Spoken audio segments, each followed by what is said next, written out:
Évidemment, des vœux de santé, surtout avant toute chose, hein, la pêche bien sûr, on a une famille de pêche. Et puis, on sait qu'on a des soucis sur un de nos collègues, en fait, donc en l'occurrence de Roger Morfudet, hein, qui hélas nous donne sa démission hein, pour son poste qu'il a représenté à côté de moi en tant que vice-président et en diminuant en tant que membre de bureau. Donc j'ai une pensée très rapprochée pour lui. Voilà. Donc écoutez, je vais présenter mes invités. Donc j'ai Jean-Claude Hay, hein, qui est adjoint à la mairie de Port-Louis dans le secteur sécurité et environnement. À ma droite, bien écoutez, je ne sais pas si vous le connaissez, hein, donc Michel Brossard, président de la Fédération Pêcheurs et Loire, hein, qui a pris ses fonctions depuis 3 ans maintenant. Voilà. Donc, vous avez eu l'habitude de voir Denis Legray. Hein, c'était l'avantage avec Denis Legray, c'est qu'il pouvait masquer une assemblée générale de A jusqu'à Z. Donc, il fallait éviter de lui laisser la parole. Voilà. Donc, suite à l'extension du bureau l'année dernière avec l'arrivée de Yves Bigot, hein, qui est ici, et Jean-Luc Rousseau. Donc, en fait, l'effectif n'a pas changé, hein, puisqu'on revient toujours sur les mêmes. Hein, Michel Le Sieur, le trésorier, le secrétaire Éric Rayet, dépositaire de cartes au magasin Récréation, le vice-président Fabrice Tétillon, et membre de la Fédération de pêche 28, Dominique Rousseau, membre du bureau, François Édouard, membre, Jean Rully, membre du bureau, évidemment Roger Bantonnet, démissionnaire, hein, donc Yves Bigot, membre du bureau, Jean-Luc Rousseau, membre du bureau.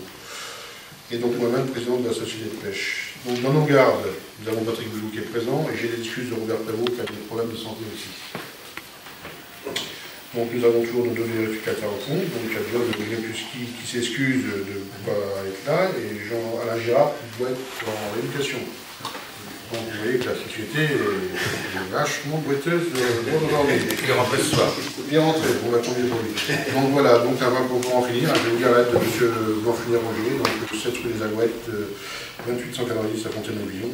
Monsieur le Président, pour des raisons personnelles, veuillez accepter ma démission au bureau de la PPMA de Corville, ainsi que le point de vente de cartes que je faisais épisodiquement.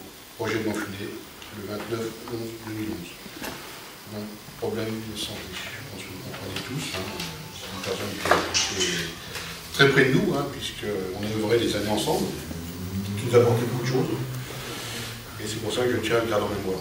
Voilà. Donc, nos activités, donc 2011.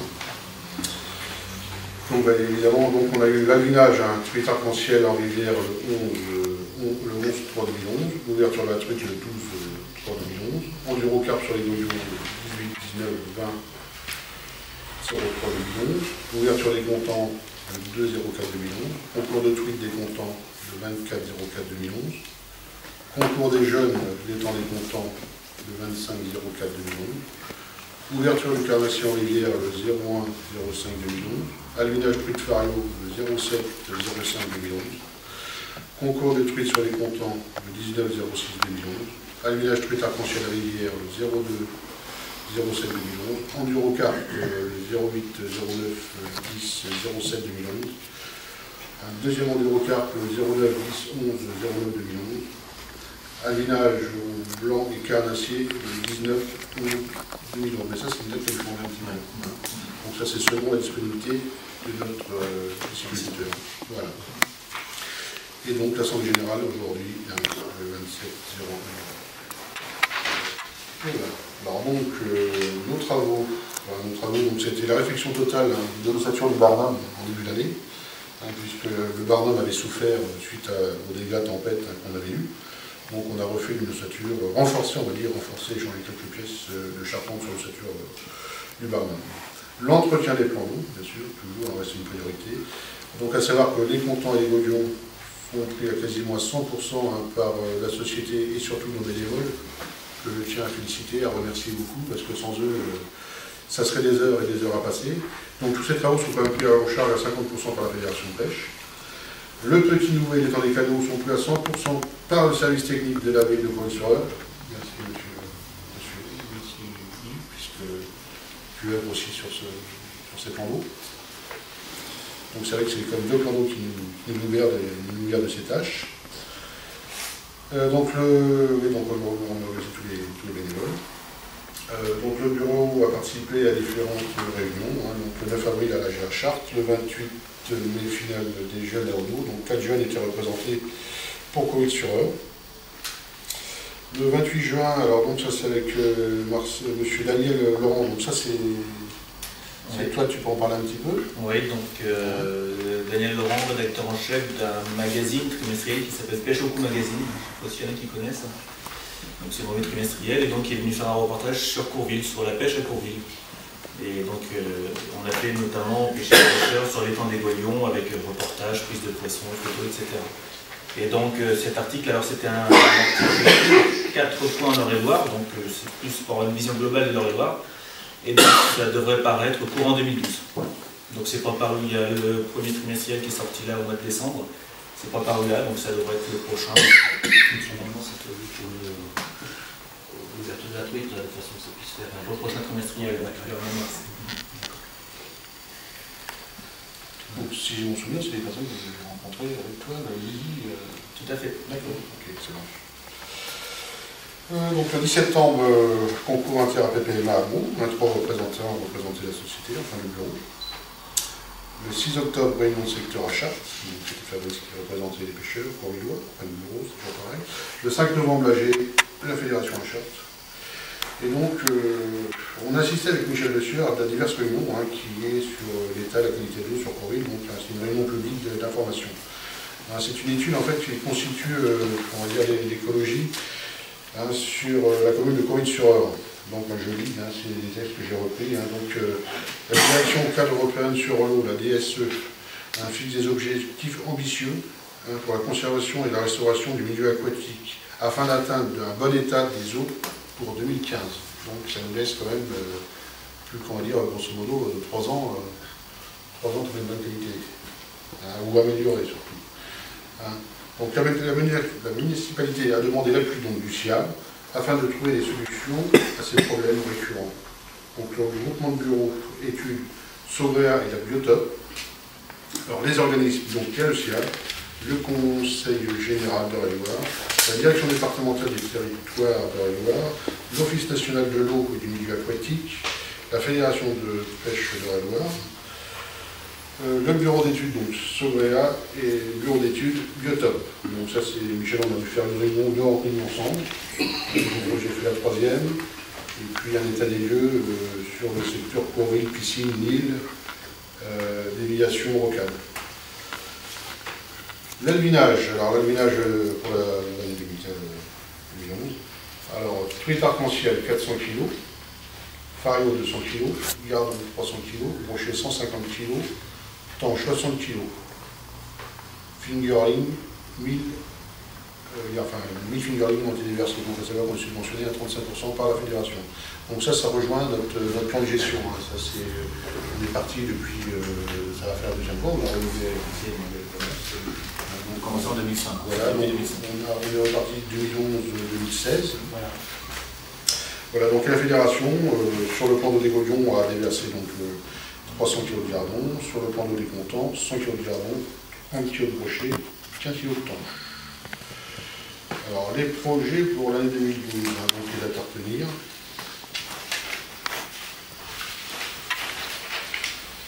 Alors donc l'Assemblée Générale Saint-Carnot à 19h le 27/1/2012, c'est aujourd'hui. Alvinage truite arc-en-ciel à Rivière le 09/03/2012. Ouverture de la truite le 10/03/2012.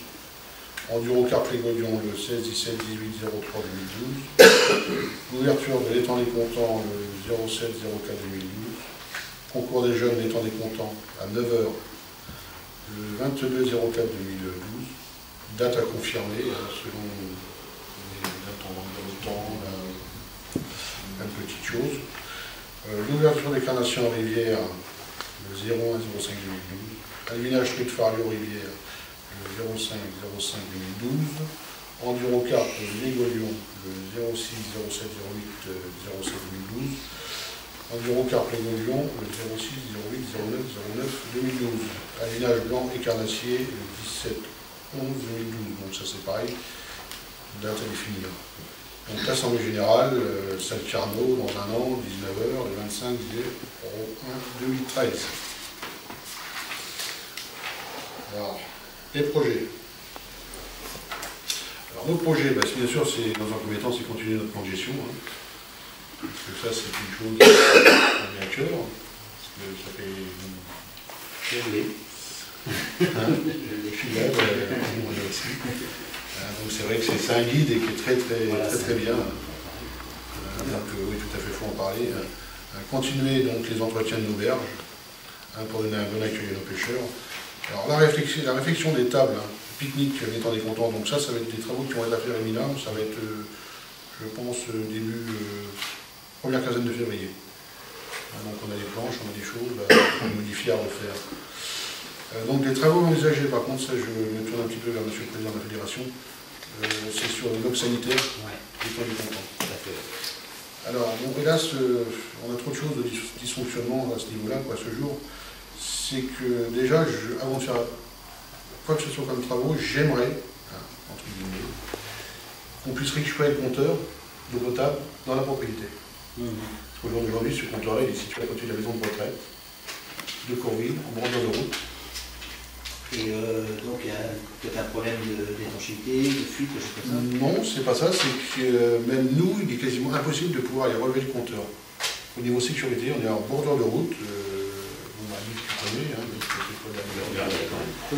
le regard est très creux. Il est au bord de la route, il y a un champ, après il y a... On ne peut pas aller vérifier s'il y a une fuite. Voilà. Alors une fois il y a eu une fuite, il y a eu une fuite, une grosse consommation d'eau. On ne peut pas vérifier, puis il y a l'oncle. Voilà. Tout ça, la canalisation, il faut qu'elle soit refaite. En fait, du site. La Lyonnaise, il faudrait qu'elle... Voilà, qu'on aille voir ça et que je vois ça à la Lyonnaise. Du compteur au bloc sanitaire, on a environ 150 mètres un petit 150 mètres de champ. Oui, il y a le champ, il y a le bord de route. Voilà. Donc il se trouve au bord de la route. Carrément au bord de route, mais pas l'entrée. Il y a le champ. Pas l'entrée. Pas l'entrée. Non, en fait, quand tu sors de la 23, tu as un tout petit chemin, si tu veux, quand tu redescends vers l'étang des Contents, tu as un tout petit chemin qui t'emmène vers la station d'épuration. Je ne sais pas si tu le vois sur ta... D'accord. Il est juste en Oui, je vois bien le chemin. Et voilà, notre gare est juste... Le champ est... En venant par là, c'est pratique. Alors, le champ doit appartenir à loin, c'est à la commune. C'est là que la maison démontée le soir. Parce que la partie qui est en haut, c'est au foyer. Derrière, c'est à la société, fédération. C'est au départ de la haie, là.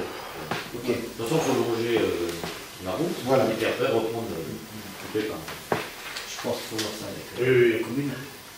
Parce que ça serait logique effectivement que le comptage soit en limite de propriété. Voilà, tout à fait. Puis bon, on y regarde, les nouveaux regards qu'ils font, c'est On ira voir ce jour qui soit accessible pour le relever. Parce que ils vont pas trouver la frontière pour relever le compteur. Il est profond. Ah oui. Ils peuvent le mettre à l'extérieur, le long de la haie. Voilà, ouais. De toute façon, il n'y a pas de souci. S'il y a la plaque, là, au lieu de. Tu sais, en dessous de la haie, là. On peut le mettre derrière. Bien sûr. Le plus gros problème, c'est qu'on avait eu, effectivement, à juste titre, il y a quelques années de ça, on a eu un problème de fuite. Voilà. Et en fin de compte, c'est toujours le cas que s'il y a une fuite, en fin de compte, c'est des gens chez un autre propriétaire, on ne peut pas le voir. Surtout que ces fuites étaient vicieuses puisqu'ils étaient faites à l'intérieur des murs, des cloisons. Oui, ça c'était au sanitaire. Ça. Voilà. Non, c'est sûr.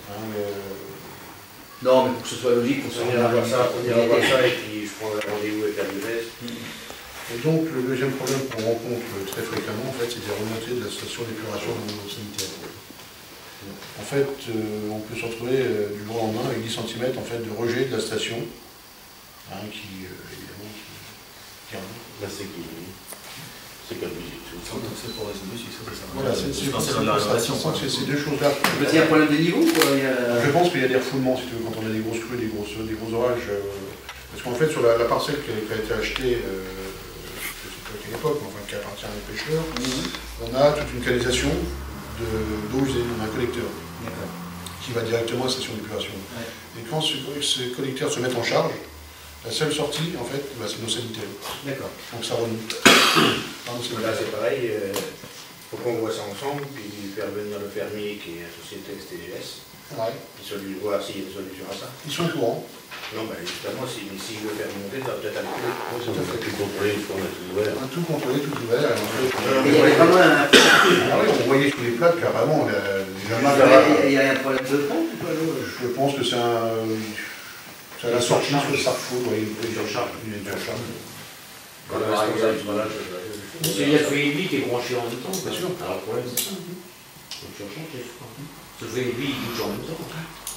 Et une fois, moi j'en ai même vu dans le petit champ là. Donc voilà, c'est ces deux problèmes avant de faire quoi que ce soit. Parce qu'on suit, on se retrouve avec 10 cm, même des fois elle a du mal à ouvrir la porte. C'est pas, on a le machin de location, puis voilà. Ah oui. Les gens sont bien. Oui, ça c'est embêtant ça. Non, mais je vais Même au voir niveau d'hygiène. Hein. Je vais voir ça Ah oui, rapidement, mais parce que de toute façon, vous ne pouvez pas entamer de travaux sans Clair. raison pour les syndicats. Il faut commencer par là. Il vous faut un courrier, quelque chose, non? Non, je vais C'est bon ça. Oui. Prenez un engagement devant l'Assemblée générale. Vous pouvez toujours faire un courrier. Mais je vais Vous avez ma tante avec un Non, allez-y, faites un courrier. Ça ne pose pas de problème, faites un courrier. Alors écoutez, mon souhait, enfin le souhait de nous, en fait, du bureau, hein, c'est de redonner un peu de dynamisme à l'équipe, pour surmonter l'année 2011, qui reste à mes yeux la plus mauvaise que nous avons passée depuis 1997. On a rencontré vraiment une année plus que médiocre, puisqu'on récupère 2 concours de pêche à la truite où on va faire un bid complet, on perd de l'argent, c'est pas le but. On a eu là la perte du magasin récréation de notre dépositaire de cartes qui nous a perdu carrément un trimestre. Alors donc tout ça, bon, je pense que c'est gommé, voilà, c'est reparti pour des bonnes bases. Et voilà, donc je vais laisser la place Michel, trésorier.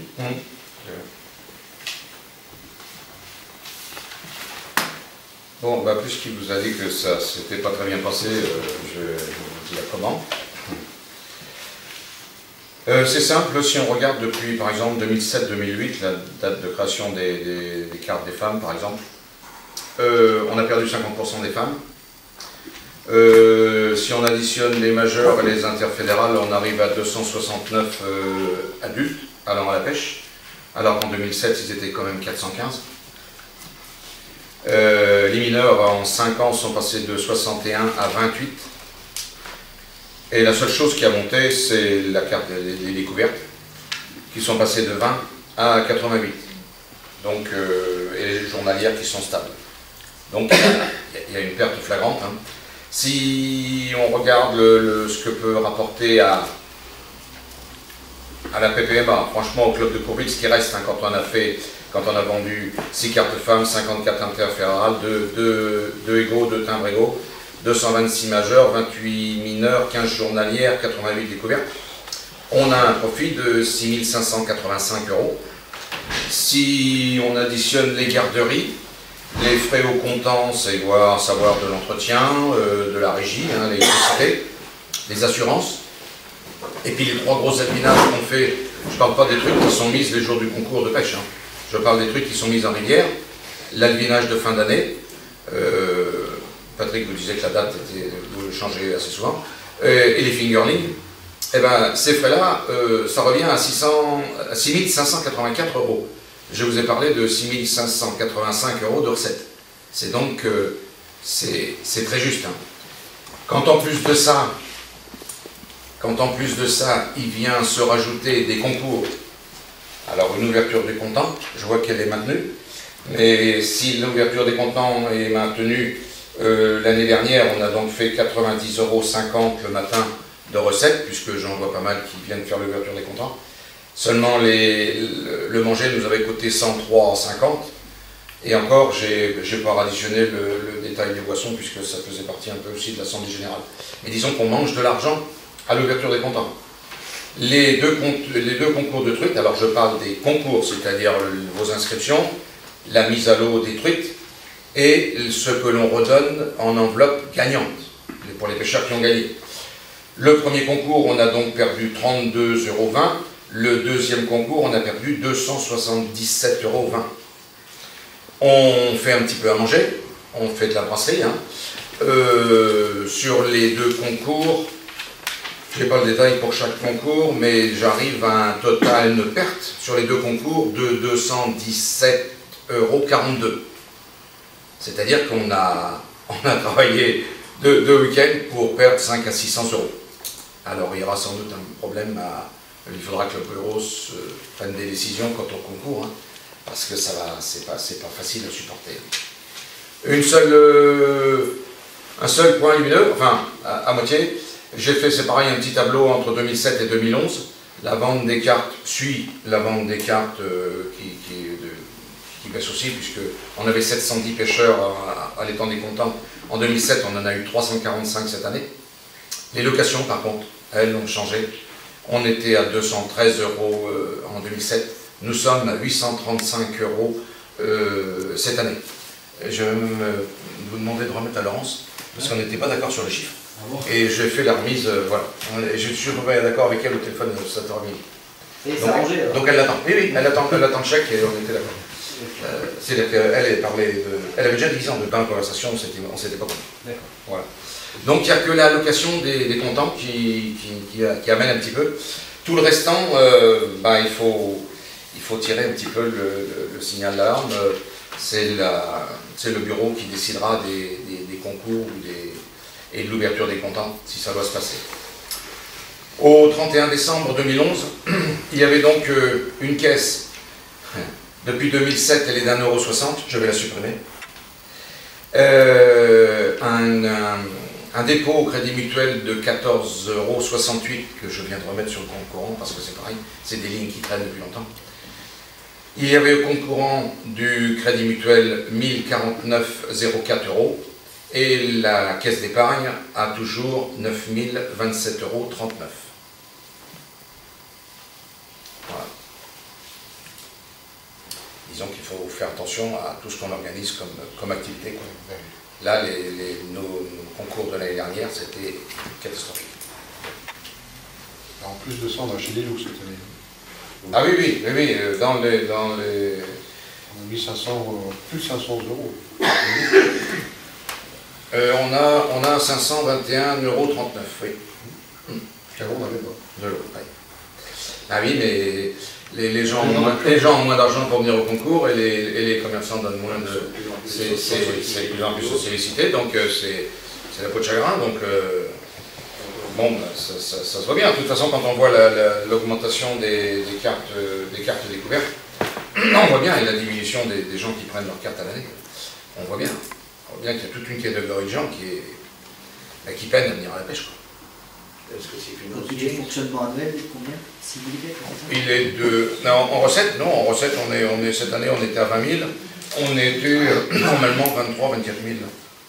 Oui, 23 000, 24 000. Oui. Vous me parlez du fonctionnement des... Oui, de l'ensemble de l'association sur un an, donc... Alors, on est dans les 6-7 000 euros de fonctionnement, de besoin de fonctionnement. Ouais. Et on les récupère encore avec nos cartes. Hein. Oui. Et puis la moitié de l'étang que je viens de vous remettre, et l'autre moitié qui nous reste, va nous faire 4 ou 500 euros. Dans les 20 000, en fin de compte, il y a aussi les cotisations fédérales, et les cotisations ça, oui. Mais moi, je veux parler simplement du fonctionnement de la PPMA. Alors, je viens de vous donner 6 585. 500. Hein. Donc, ce qui veut dire que vous avez globalement un an et demi de fonctionnement d'avance en trésorerie. Ah oui. Non, mais moi, je raisonne comme ça Oui. vis-à-vis donc, des APPMA. Oui. Ça va. Il y a pire que vous, je veux dire. Mais c'est vrai que oui, enfin, c'est quand même... je comprends la position du trésorier qui ça fait 2 ans. De tirer la sonnette à large. Ça fait 2 ans qu'en fin d'année, on a même eu un alvénage trop fort. Il faut qu'on fasse beaucoup moins fort. À la fin de l'année, il faut qu'on fasse des alvinages qui soient... Il est au-dessus de 3 000, il faut s'approcher de 2 000, 2 500. Disons que dans le fonctionnement d'une APPMA, souvent c'est un alvinage qui est en fin de compte le poste qui permet de clore le budget. C'est-à-dire que si effectivement vous voyez que vous avez un budget qui va être déficitaire, donc c'est au niveau de l'alvinage, là il faut... Moi je veux dire, j'ai été 20 ans président de la PPMA de Châteaudun. Donc moi j'ai eu une année où je savais que j'avais donc fait des investissements, où j'avais dépensé de l'argent, et une année je n'ai pas alviné du tout. Mais j'ai pu l'expliquer aux pêcheurs, j'aurais dit voilà, bon, les trucs, tout ça oui, mais tout ce qui était poisson blanc et autres, on n'en a pas mis du tout. Parce qu'on avait fait des investissements, on avait acheté donc, un plan d'eau, et bon, bah, sinon, on est dans le rouge. Bon, ça peut arriver, hein, on n'en est pas là. Là, vous n'en êtes pas là, je vous rassure. Oui, enfin. Et puis on a des choses aussi, c'est que les trucs qu'on sait au printemps, qu'on n'avait pas d'eau. Hein? Alors, vous avez pas d'eau à cause de quoi? À cause des vannages qui étaient restés ouverts? Ouais. Alors on met des trucs dans des endroits où il y a de l'eau.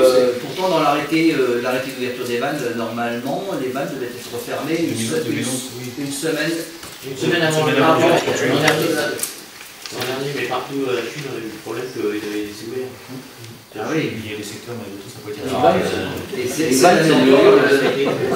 dans l'arrêté, là, normalement, il faut les vannes. Moi, j'ai demandé justement au niveau de la préfecture que les vannes soient refermées une semaine avant justement l'ouverture de la truite, parce que dans tout le département, sinon, vous comprenez bien que les cours d'eau, les petits cours d'eau vont se trouver à un niveau minimum et pour la pêche, on ne peut pas pêcher. Quoi. Non, mais le minimum en ce moment, il n'y a plus d'eau dans la rivière. C'est malheureux pour les brochers. Quoi. Mais normalement, c'est qu'une vanne qui est ouverte, c'est bien clair. Hein. Et vous, c'est peut-être un tiers, oui. C'est ça, un tiers. Nous, on respecte ce qu'il y a à faire. Oui. Après, il y a tous les riverains où on maîtrise beaucoup moins. Tout ce qui est particulier, après, c'est C'est la marraine, la rivière. mais ça fait tout le temps que les gens jouaient avec des vannes. Ça fait tout le temps. Bon, mais là, c'est pareil, j'ai dû ouvrir. C'est surveillé. Oui, c'est surveillé. Ce soir, j'allais ouvrir. J'ai reçu un courrier de l'interne. Bien sûr. J'ai pas vu. Christian m'a téléphoné, j'allais ouvrir chez Terry. Tu vas avoir le courrier lundi, elle va avoir la mairie. C'est vrai, c'est sévère, ce courrier. Oui, ils sont pas tellement. Ils sont pas tellement corrects en vrai. Ils font peur. Ils font peur. Un petit peu de femme, elle a plus de 80 ans, elle a peur. Bah bon, j'ai ouvert pour le maire, je crois qu'il va faire quelque chose.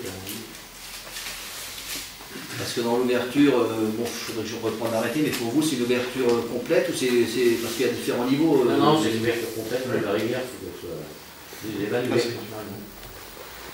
On a déjà, en plus, on a un capé automatique. Oui. Ça arrange pour la pêche. Ah bah non, ça arrange, non, parce que le brochet, c'est dommage pour lui. Oui, c'est sûr. J'avais dit. Je n'arrive pas à comprendre qu'on ne peut pas, nous, à la commune, mais bon, avant, on respecte quand même. C'est nous qui ouvrions les vannes, on faisait tout ça, on a toujours géré nos clapets. Mais là aujourd'hui, c'est les hauts lieux qui vont gérer les clapets alors qu'ils ne savent pas s'il y a de l'eau ou pas d'eau. Pas les gens de terrain. C'est pas les gens de terrain du tout. Là, je n'arrive pas à comprendre ça. Là, ça me met hors de nous. J'avais dit à une réunion, c'était à Champol, que ça dérangeait le poisson. Quoi. Ah oui. Ouais, le but, c'est pas grave, celui-là, s'ils sont hauts, il en reviendra d'autres. Il y aura d'autres espèces à revenir. Bah, disons que là, c'est pour favoriser le transit sédimentaire. Parce que, bon, alors, à l'heure actuelle, il y a un compromis à avoir. C'est-à-dire que, bon, les ouvrages, vous savez qu'il y a donc des directives dans le cadre de la directive cadre européenne, justement, qui remettent en question l'utilité de certains ouvrages ou qui demandent à ce qu'ils soient, entre guillemets, effacés. Alors, effacer, ça veut dire quoi? Ça ne veut pas dire systématiquement, non. Il faut savoir que pour effacer, en fin de compte, les effets négatifs d'un ouvrage, ça peut être justement ouvrir les vannes en hiver, de façon à permettre le transit sédimentaire. Et donc c'est vrai qu'au niveau de l'Eure-et-Loire, on a donc pour l'Eure et pour le Loir, donc cette solution qui a été adoptée, qui permet donc de favoriser le transit sédimentaire en hiver, et donc ce qui permet, comme ça, en refermant donc, les vannes une semaine avant l'ouverture de la truite, qui permet un maintien d'eau et de pouvoir effectivement pêcher. Bon, c'est une des solutions qui est palliative. Donc, pour l'effacement, ça peut se faire aussi par des passes à poissons, des choses comme ça, pour les poissons migrateurs, donc, tels que les anguilles. Donc ça, c'est une des solutions. Hein. Donc, Parce que souvent on a dit, j'ai vu dans les journaux, que quoi la fédération de pêche voulait effacer tous les ouvrages dans le département. Je dis non, hein, non, ça n'a jamais été la politique de la fédération. Hein. Au niveau de la fédération, on sait très bien par exemple que quand vous avez des ouvrages qui se trouvent, qui maintiennent un niveau, qui permettent la répartition des eaux dans des bras, parce que vous avez des rivières qui ont des différents bras, bon, bah, ces ouvrages-là, automatiquement, ils ont une utilité et donc ils sont reconnus d'intérêt général. Et vous, monsieur le maire, bon, bah, c'est l'intérêt général, donc ces ouvrages-là, bon, bah, on les effacera soit en les ouvrant en hiver, soit en faisant des passes à poissons, des choses comme ça, mais ça sera à discuter au niveau donc, des mairies en particulier, au niveau des syndicats, enfin, des structures qui gèrent la rivière. Même tout comme les ouvrages qui se trouvent dans des agglomérations, où là encore, bon, ça sera les structures qui gèrent la rivière qui auront à discuter. C'est pour ça qu'il y a eu des classements, tout ça c'est compliqué. Hein, il y a eu des classements qui ont été faits, donc, mais je répète, hein, la fédération de Loire n'est pas là pour dire on efface tout. Il y a des moyens d'effacer qui font que le passe à poisson ça existe aussi. Hein. Et c'est pour ça qu'en fait compte ils ouvraient les vannes pour permettre le transit sédimentaire. Je suis d'accord avec vous, enfin les berges, je sais. Alors le problème c'est effectivement on récupère toutes les zones et ils arrivent dans les clapets, ils sont dans le milieu de la rivière, on a plein de souches et tout ça. Il y a des souches tout, hein. Bah, nous on est toujours en train de tirer, parce que il n'y a pas longtemps j'ai encore tiré les minières chez toi. Donc c'est des zones qui sont en bordure, ils s'arrachent. La bordure, à force je prends la conduite de la rivière, ça se déstabilise. Ça reste pas. Les bières restent en fait. Les arbres qui sont morts. Non, on a pas tout ça. Même au niveau des eaux humides, quand on voit la frayère à Brochet qui est Ah oui, tu as la commune, jamais j'ai vu tout grand, uniquement à cause des manœuvres, du système de vanne permanent. Mais là c'est un vannage. Il y a le clapet et on a donc une madame Farine. On a les deux. Si on a si tu veux, l'hydraulique qui est en face de la rivière et on a un petit bras qui se barre sur la gauche, où on appelle c'est la Beauvoir, chez Mme Chez Mme Taride, là c'est pareil. Bon, bah, là c'est Mme Taride qui est ouverte. C'est en permanence, hein, c'est le yo-yo. Donc jamais qu'on verra un brochet monter dans cette frayère, c'est impossible. La frayère a marché. Combien lorsque la vanne, c'est parce que globalement c'est parce qu'il y a un déficit d'alimentation en eau quand même, ou alors c'est. Non, c'est la peur d'inonder en fait qu'ils ont. Hein. Quand l'amont est en eau, il faut tout de suite baisser les vannes. Faut mettre à sec en fait. Moi j'ai vu qu'il y avait des étangs, enfin je sais pas si c'est ça. On a un propriétaire, je pense, qui est là pour faire la bonne cause. Il a pas eu. On a un propriétaire qui est là, et c'est vrai que. Dans les questions diverses. Tout à l'heure. Enfin bon, là-dessus avec la commune, c'est pareil. On retient l'eau un peu pour remplir la téton, la commune. C'est bien dégueulasse. Si on se faisait pas. Mais sinon le fait d'ouvrir les vannes et de baisser, au niveau piscicole, c'est vrai que ça ne vit pas.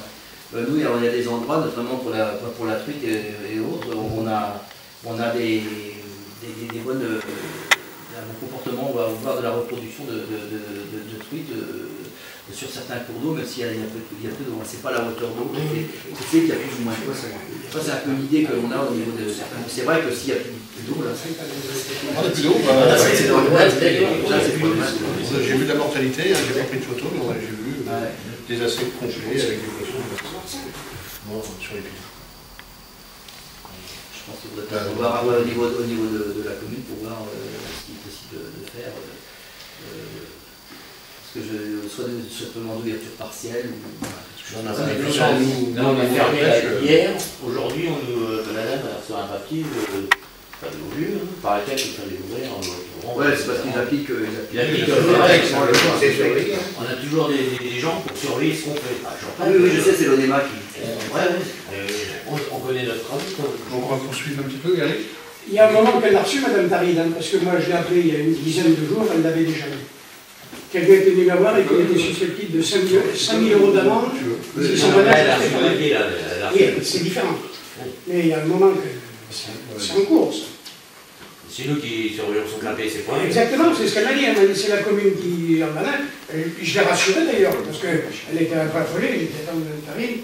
Pour ne rien du tout, c'est la commune qui gère le vannage. Monsieur le maire fera le nécessaire pour voir ce qu'il en est exactement. C'est moi qui l'ai rassuré.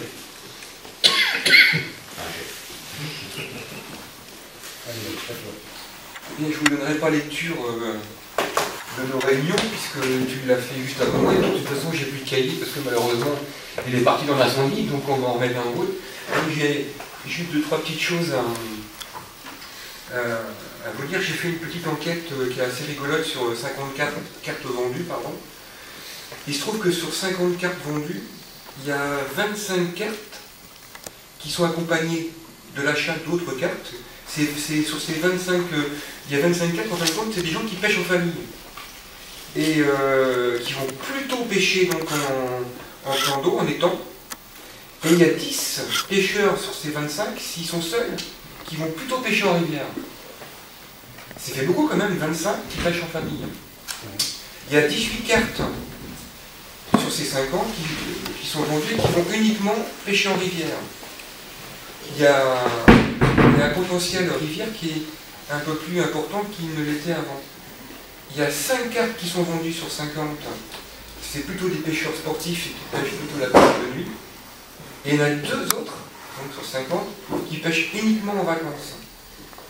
C'est assez rigolo parce que je ne pensais pas qu'il y avait une moitié de cartes vendues qui, en fin de compte, sont accompagnées d'achats d'autres cartes et c'est des pêcheurs qui pêchent uniquement en famille.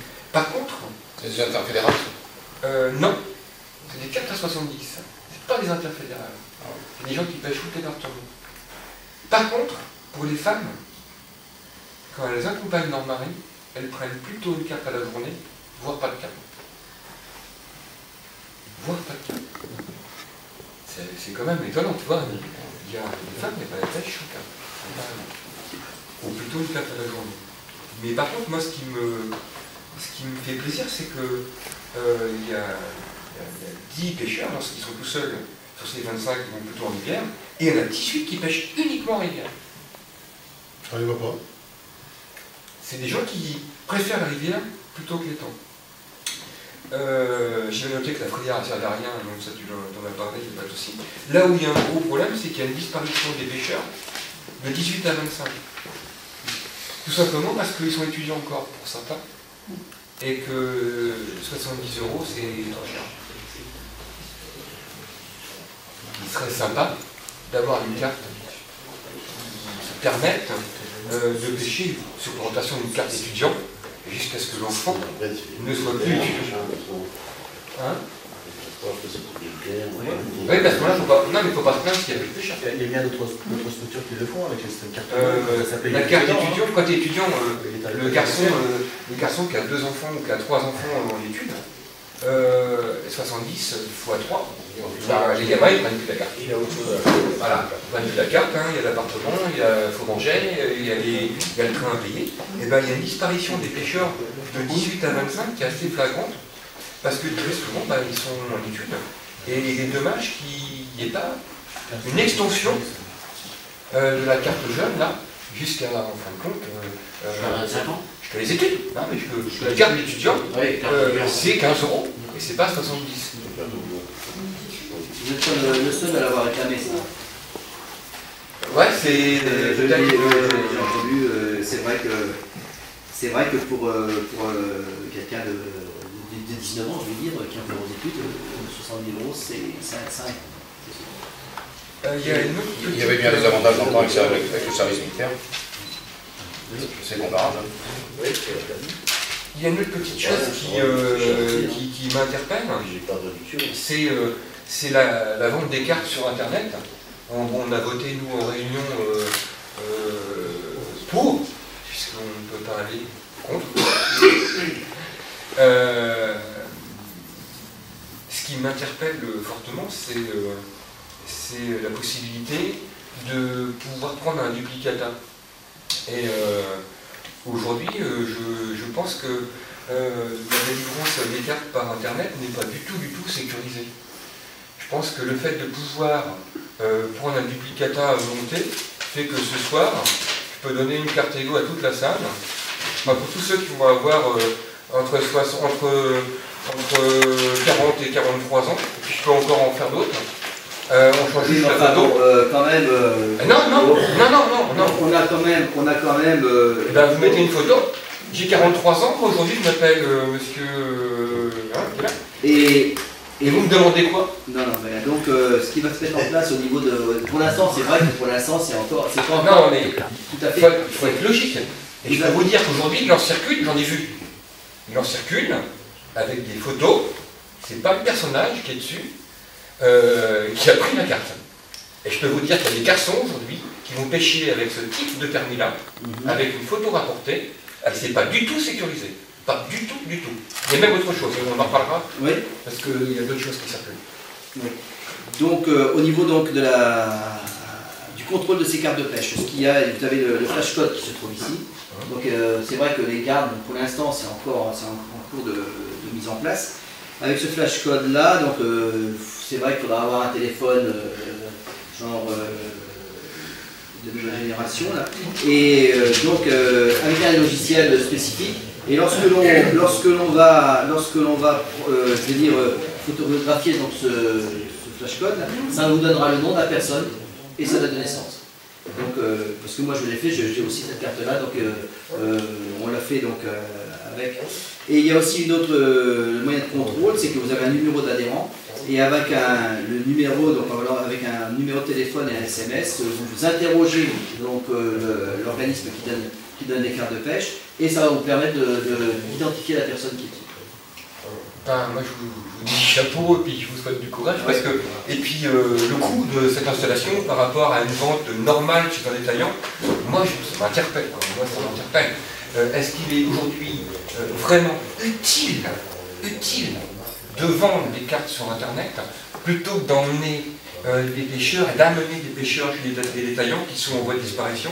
Disons que bon, il faut aller avec le progrès. Donc la vente de cartes par internet, ça se faisait déjà avec Lego. Et il faut savoir que maintenant, bon, effectivement, il y a aussi la possibilité tout de même par internet. Moi, je sais que pour une carte vacances, une carte journalière, si le dépositaire n'était pas ouvert, par exemple un dimanche, vous prenez votre carte sur internet, vous avez votre carte de pêche tout de suite. Donc, c'est quand même une certaine souplesse en ce domaine. Vérifier effectivement les cartes de pêche seront donc effectivement installées. Pour l'instant, c'est pas encore, parce qu'il y a encore quelques points qui bloquent, mais quand ça sera fait, donc il y aura une possibilité effectivement de contrôler. Faites-le vite, parce qu'il se marre, les gars. Faites-le, non mais c'est vrai, faites-le vite. Bon, ça c'est un point, parce que pour l'instant, en fin de compte, je dirais même qu'en Eure-et-Loire, on est les 9e. Vous voyez, il y a dernièrement, au niveau des ventes de cartes par internet, en Eure-et-Loire, on avait déjà vendu 493. Et là on doit tourner aux environs de 500 et quelques. Bon, au niveau de Courville, je crois que des cartes vendues par internet, il n'y en a pas beaucoup pour l'instant, deux, tout à fait, exactement. Il n'y en a que deux. Et donc, la plus grosse vente de cartes par internet c'est fait donc à Chartres et à Châteauneuf, c'est fait par des dépositaires, des pêches et puis des pêches à Châteauneuf. Moi, je pense que, alors le coût, effectivement, dans un premier temps, il y a le coût donc, des matériels, ordinateurs et puis les imprimantes. Mais il faut savoir que le papier, en fait, le fait de créer, ça a un coût. Ça je peux vous garantir qu'au niveau de la fédération, c'était de l'ordre de 10 000 euros chaque année qui partaient donc, dans la confection donc, de cartes de pêche. Et donc ça a un coût. Donc, bon, puis maintenant, il faut savoir aussi une chose, c'est qu'avec les groupements, la réciprocité, bon, bah, il y a quand même une évolution qui fait qu'on doit aller vers moi, ce que j'explique quand même, un certain progrès quand même. Donc, il va falloir former nos gardes. Oui. Aussi, avec un nouvel appareil. Moi, je suis vraiment, je te trouve là, peut-être trop ringard, on m'a encore dit ce matin. Est-ce que franchement, oui, non, mais même avec un téléphone, il y a un numéro de téléphone, vous prenez votre téléphone, avec un SMS, vous envoyez donc, vous faites le numéro de téléphone, vous envoyez le numéro d'adhérent, et ça va vous rappeler, ça va vous donner le nom de la personne.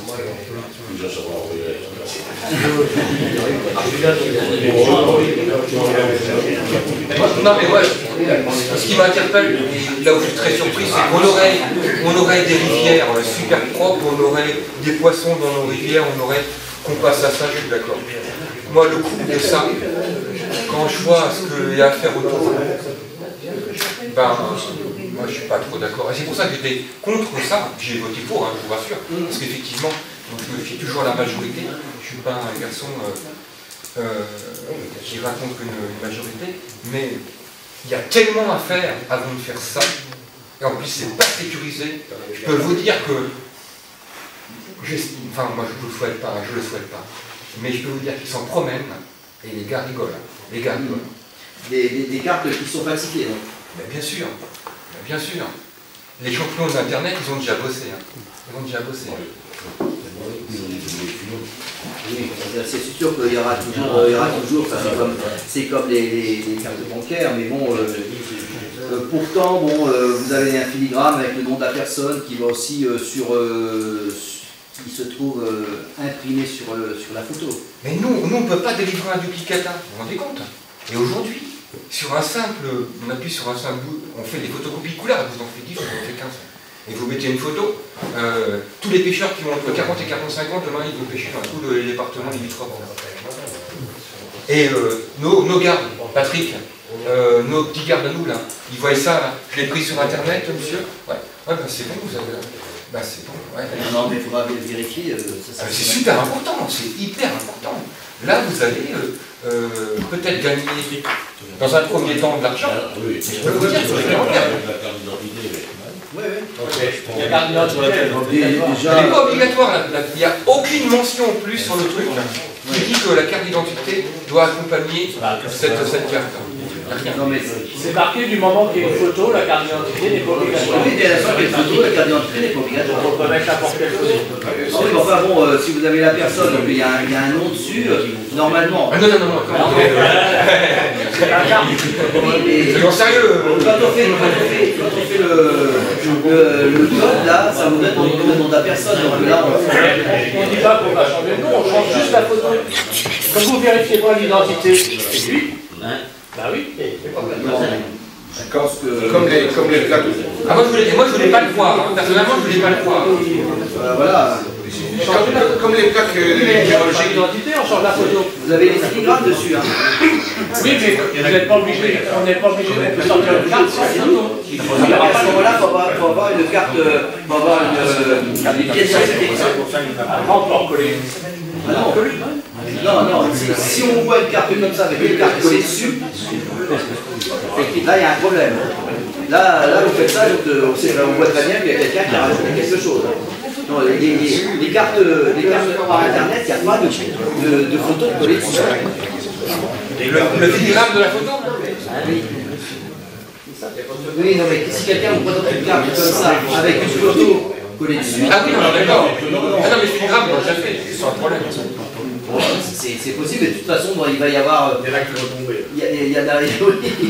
Il va y avoir aussi d'autres personnes qui vont se pencher là-dessus pour essayer de trouver quelque chose. Mais faites-le vite, je vous assure, faites-le vite. Faites-le très très vite. Moi, je vous garantis que bon, ça s'est fait essayer par la Fédération nationale, c'est pas par nous. Et au niveau de la Fédération nationale, ils se penchent là-dessus et ils cherchent par tous les moyens pour éviter. On n'évitera pas la fraude, même avec les autres cartes, il y avait toujours plus ou moins des fraudes. Je dirais même maintenant, il y a des gens qui pêchent à la limite sans carte, ils préfèrent pêcher sans carte. Ils prennent des risques, hein, mais bon. Depuis qu'on a quand même accompagné la carte de pêche de la petite carte d'identité halieutique, on a vu des gens prendre des cartes qu'ils ne prenaient pas. Donc la carte souvent elle servait pour 2 voire 3 pêcheurs. Si moi j'ai 11 mois de différence avec mon frère, moi je me rappelle, la carte elle était pour mon frère et pour moi. J'étais issu d'une petite famille. C'est clair. Ah mais je vous dis clairement. Non, mais moi de différence, c'était clair. Donc maintenant, à mon avis, il y a moins de fraude aujourd'hui. Effectivement, les gars pêchent sans permis, c'est clair et c'est net. Qu'avec ça aujourd'hui, c'est pas sécurisé. C'est pas sûrement moins parce que les gars vont les voir.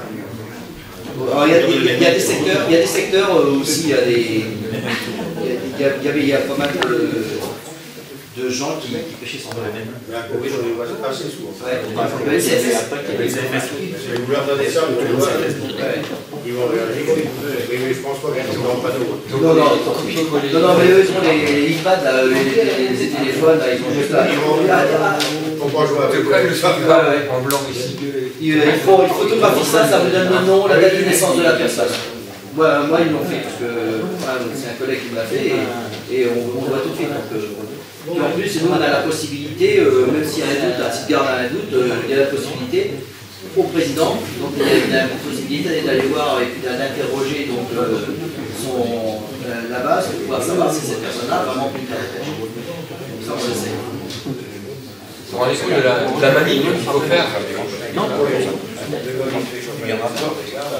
Mais non, mais moi premier, garde le dire. Les pêcheurs, on va effectivement sur Chartres, sur ce canal, il va y en avoir un petit peu plus parce que c'est fait par les dépositaires, mais il n'y en a pas tant que ça. Je vous rassure, disons que bon, c'est un outil, c'est vrai, c'est un outil qui est mis en place, et la carte papier, je peux dire, elle a encore au moins 5 voire 10 ans de dernier. Bon, ce qui va certainement se faire, c'est on en a parlé dernièrement, on est en train de réfléchir, on va faire une carte blanche, c'est-à-dire qu'il ne suivra pas la date, si tu veux, la date, ça sera la taxe CPA qui fera foi. C'est comme ça, les cartes de pêche, comme on sait que ça va redescendre, même pour faire des impressions, donc on va baisser les impressions de tout. Et ça, c'est vraiment... Et pourquoi pas faire dans le système de la chasse? Ouais. Je trouve que c'est comme très intelligent. Oui, non, mais Si, après que le pêcheur il prend un timbre de taxe, bon, la PPMA, bien sûr, tout est réciprocitaire. Il faut que ça soit réciprocité. Mais que ce soit la fédération qui regarde. C'est-à-dire qu'au niveau de la chasse aussi, il n'y a pas toutes les cartes de pêche en vente, les cartes journalières, tout ça. Il y a la diversité, parce qu'à la chasse, c'est le petit gibier, le l'Eure-et-Loire, le bidépartemental, le national. Tu as quand même pas mal de petits outils là-dessus. Oui, mais bon, par exemple, je vois pour la carte journalière, où si quelqu'un veut prendre une carte, après de payer à la fédération, pour les journalières, j'avoue que pour les journalières, les cartes comme ça, c'est impeccable. Moi, je sais que les offices de tourisme, les gîtes, tout ce qui est hôtellerie, tourisme, quoi, pour eux, c'est très bien. Vous avez des gens qui viennent, admettons, passer des vacances à Courville, il y en a qui ont envie d'aller pêcher, ils disent j'ai pas de carte, même un dimanche, je leur fais une carte et vous pêchez. Ça a une souplesse quand même. Bon, c'est pas parfait, mais ça a encore besoin d'être amélioré, ça je le conçois. Notamment au niveau de la sécurité. N'oubliez pas les détaillants, n'oubliez pas aussi vos petits détaillants qui sont autour de vous, parce que il en reste si peu et ils ont besoin aussi de ce support pour c'est les travailler. détaillants qui font les cartes. C'est les détaillants. Je vous dis, sur les deux plus gros, c'est à Chartres et la Châteauneuf, ce sont les détaillants qui font ça. Alors, c'est vrai, l'avantage aussi, c'est que lorsqu'ils ont, enfin, je ne vais pas tous les citer, mais lorsqu'ils ont rentré dans leur informatique, donc la photo et le nom de la personne, l'année d'après, ils ont juste à sortir soit son numéro, puisqu'en fin de compte, il a un compte, et là, la personne réapparaît. Il y a juste à marquer donc, la carte que la personne veut, donc aussitôt c'est fait, il n'y a plus à remplir de données, rien du tout. Ça se fait automatiquement. C'est un des avantages aussi. C'est pour ça que bon, il y en a certains qui ont été assez favorables parce qu'ils ont vu qu'effectivement la première année, il faut rentrer quand même certaines données, notamment le nom, tout ça, donc il faut ouvrir un compte à la personne, ça prend un petit peu de temps, mais après ça se fera immédiatement. Bon, il y a eu des choix qui ont été faits au niveau de la fédération nationale. Bon, c'est maintenant tous les jeunes, tout ça, c'est vrai qu'ils achètent beaucoup de.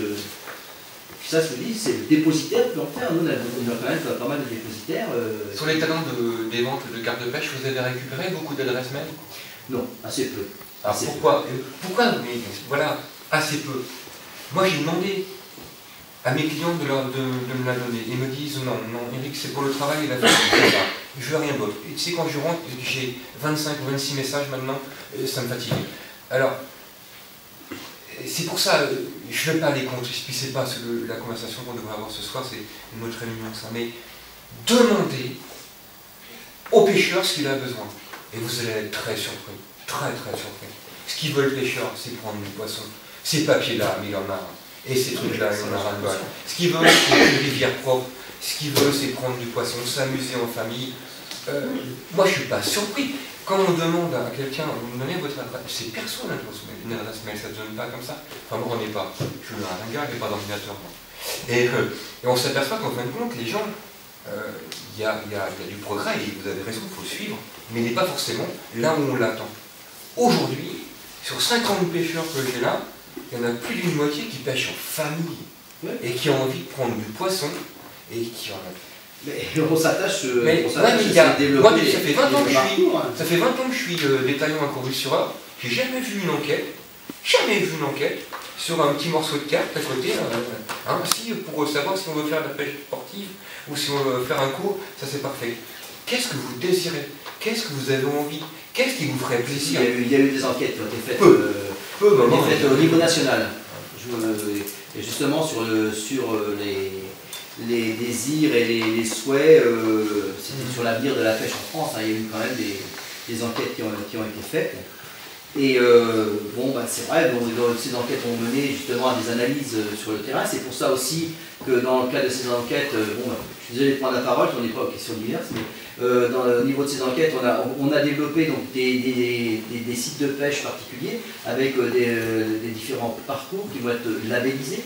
Donc dans la labellisation, donc, vous avez des sites découvertes, des sites, comment je dirais, donc des sites découvertes pour les jeunes, et donc c'est en développant ces sites particuliers que l'on va justement attirer des pêcheurs. Et donc c'est pour ça qu'il y a certains sites effectivement où ils vont être particulièrement poissonnés.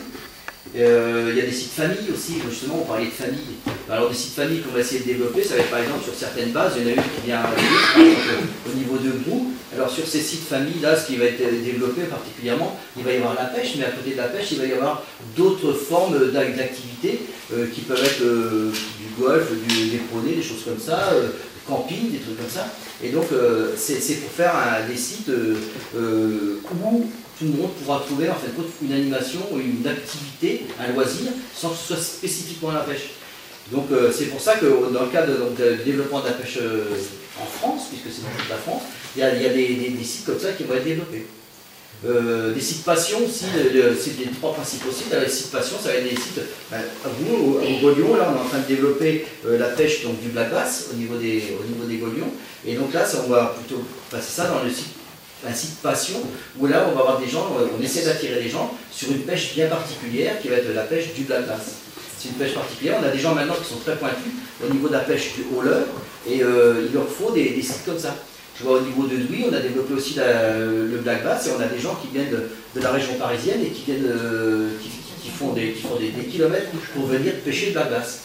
On a réussi à faire de la reproduction, on a réussi maintenant à des black bass qui font presque 30 cm, au moins 30 cm. Et donc, voilà, donc effectivement, c'est comme ça, c'est des nouvelles orientations de la pêche. C'est sûr qu'on ne va pas mettre systématiquement, il y a des zones, on sait très bien que maintenant il y a des zones qui vont être difficilement, je dirais, où on va avoir des difficultés à mettre systématiquement du poisson dans certaines zones, dû justement au niveau, au problème de niveau, aux choses comme ça. Et on va développer plutôt des points avec des thèmes particuliers qui vont attirer les pêcheurs. Et je peux vous garantir que ça marche. Moi je demande à être convaincu. Oui. Je ne suis pas convaincu, je demande à être... Maintenant, il y a différents types d'activités de pêche, il y a le flotte tube, des choses comme ça qu'on est en train d'essayer de développer, la pêche de la carpe la nuit aussi. Donc ça, on a des pêcheurs. Il faut savoir que le pêcheur, maintenant, on arrive à une catégorie de pêcheurs qui sont beaucoup relativement pointus, des jeunes qui veulent pêcher qui sont sur une certaine technique bien particulière. Et il faut répondre à leurs demandes, parce que sinon, ils iront pêcher ailleurs. Là, maintenant, ce qui est en train de progresser beaucoup, c'est la pêche au flotte tube.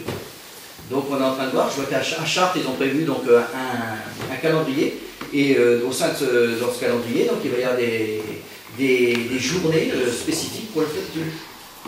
Alors vous savez ce que c'est que le flotte tube, je ne sais pas, ici, oui c'est marqué, hein, ouais.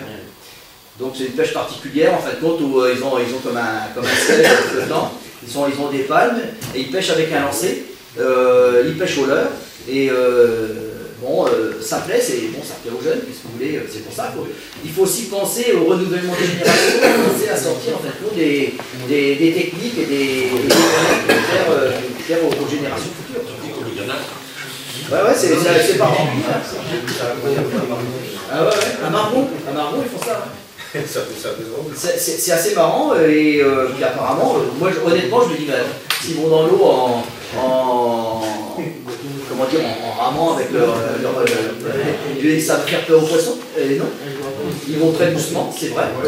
Alors là, il faut s'organiser, parce qu'effectivement, quand il y a des pêcheurs qui on ne peut pas y avoir des choses. Mais justement, on a fait ça au sein de la Loire, c'est qu'on a fait des calendriers de façon à faire différentes activités. On a fait aussi un calendrier. Une pêche aussi qui va se développer, c'est le street fishing. Alors le street fishing, qu'est-ce que c'est? C'est de la pêche en ville. Et on s'est rendu compte d'une chose, et c'est vrai, sur certaines villes, comme Chartres, ils ont bien développé ça. Chartres, je sais que Châteauneuf, ils vont essayer d'en faire. Sur la Seine, oui. Mais là, au niveau de l'heure, et j'ai vu donc des championnats donc, à Chartres, où c'est vrai, en fin de compte, là où il y a plein de monde, il y a plein de bateaux, il y a des ponts, il y a tout ça, il y a du bruit, on se dit il n'y a pas de poissons. Je suis désolé, ils ont pris des brochets, ils ont pris des cendres, ils ont pris une quantité de poissons surprenants en ville. Et ça, en plus, ça plaît bien, ça c'est des choses qu'il faut développer au niveau des APPMA, parce que c'est en montrant la pêche au plus proche, en fin de compte, au plus près des foyers de vie, quelque part, au niveau des villes, c'est là qu'en fin de compte, on va pouvoir attirer des nouveaux pêcheurs. Et donc, ça, c'est des choses qui sont à développer. Eric. Non, mais moi, je vous dis, ce qu'on essaie de faire développer en ce moment au niveau du département, et il ne faut pas dire qu'on ne fait rien. Je vous dis, il y a des zones. Ah non, je n'ai pas dit qu'on ne fait rien, j'ai dit que parfois. Il y a d'autres pêches de carpodrome aussi, vous savez ce que c'est? Bien sûr. Moi, ce qui me fait peur souvent, c'est que lorsqu'on part comme ça sur ce genre de travail-là, on aurait tendance à oublier aussi la petite pêche familiale et rurale. Et moi, ce que j'ai peur, c'est qu'on mette de l'argent sur des pôles et qu'on oublie aussi qu'on se promène sur la rivière tous les jours, nous, avec notre chien, avec notre gamin, et on la voit se transformer tous les jours et tous les ans. Non, mais bon, oui, mais enfin, bon, après, il y a l'aspect piscicole. Au niveau des rivières, moi, je vais vous dire, vous avez beaucoup de rivières qui, notamment au niveau des poissons noirs, des choses comme ça, on n'a pas apporté systématiquement faire des alvinages, des choses comme ça. Vous avez un renouvellement des espèces, vous avez une reproduction qui se fait bien. Bon, les points les plus sensibles au niveau des rivières, nous, c'est les poissons repères qu'on appelle en Eure-et-Loire, donc c'est le brochet et la truite. Donc nous, au niveau de la fédération, ce que l'on préconise, justement, on a un déficit de renouvellement des espèces, on a un déficit de reproduction, et ce que l'on préconise, notamment donc, dans le plan de gestion, c'est donc soit des alvinages, entre guillemets, et ça c'est bien le mot alvinage, ce sont des alvins de brochet, donc en mettant des fingerlings, ou en mettant de la truitelle. Et donc nous, on subventionne, au niveau de la fédération, on subventionne ce type de rempoissonnement, entre guillemets. Et ça, c'est quelque chose qui fonctionne. Moi, je peux vous garantir, alors on fait, puisque je connais bien le problème depuis le temps que je le pratique, on a fait ça donc du côté de Châteauneuf, on a fait un système au sein de la PPMA que l'on a divisé en trois secteurs, et on fait une rotation, on n'en met que 1000 fingerlings par an, et sur 20 km de berge. Et on a fait un système en rotation, de façon à... Et je peux vous garantir que maintenant, on a du brochet comme on n'en avait jamais eu avant. Hein. Parce que ces petits fingerlings, alors c'est compliqué, parce qu'on en met un tous les 3 à 5 mètres. Donc vous avez votre bassine, vous prenez votre fingerling, vous en mettez qu'un. Parce que comme ils ont tendance à se manger les uns les autres, donc on n'en met qu'un, et bon, ça prend un peu de temps, c'est vrai. Mais ça, c'est une des techniques qui fonctionne bien. Et plutôt que de mettre des brochets qui sont comme ça, alors là c'est des brochets, c'est différent, c'est pas du tout la même chose. Ça c'est des brochets qui ont besoin d'être pris aussitôt, parce qu'ils sont tellement stressés qu'un brochet comme ça, quand vous le mettez à l'eau, les 3/4 du temps, s'il n'est pas pris tout de suite, allez, je lui donne un mois et demi. Ça c'est le CSP à l'époque qui avait fait des études là-dessus, et votre brochet, les 3/4 du temps est prêt. Ouais. Mais la politique que l'on mène, nous, d'alvinage en alvin, donc, ça fonctionne. Ça coûte moins cher. Ça coûte moins cher, bon c'est un petit peu C'est plus. subventionné. C'est subventionné, oui, effectivement.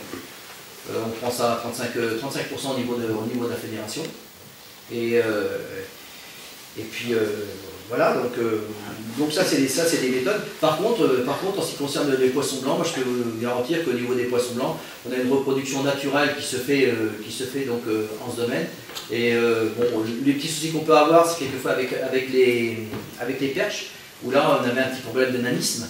Mais sinon le poisson blanc aller faire des déversements de gardons dans une rivière, c'est la connerie. Hein. Je suis désolé de dire, mais ça faut pas faire ça. Dans un cours d'eau, je veux bien croire parce qu'il y a des problèmes, mais dans une rivière, il n'y a pas de souci à ce niveau-là. Non, mais on déjà, on ne verse plus de poisson. Non, à part ça. Fabrice, on va te laisser la parole. Oui, si Michel me la laisse. Je la redonnerai après. Moi, j'en ai pas pour longtemps. Juste 2-3 points. Donc, je vais justement parler du plan de gestion. Donc, nouveau plan de gestion 2011-2016. Alors, je ne vais pas détailler tous les points. Je vais parler de 2 points en particulier. Notamment les carnets de capture. On vous en a déjà parlé. S'il y a des gens qui sont volontaires pour remplir les carnets de capture, donc c'est des carnets qui nous permettent d'avoir un suivi des pêches, des pêcheurs, de ce qu'ils prennent et à quel endroit, pour avoir un petit peu une vision de la rivière.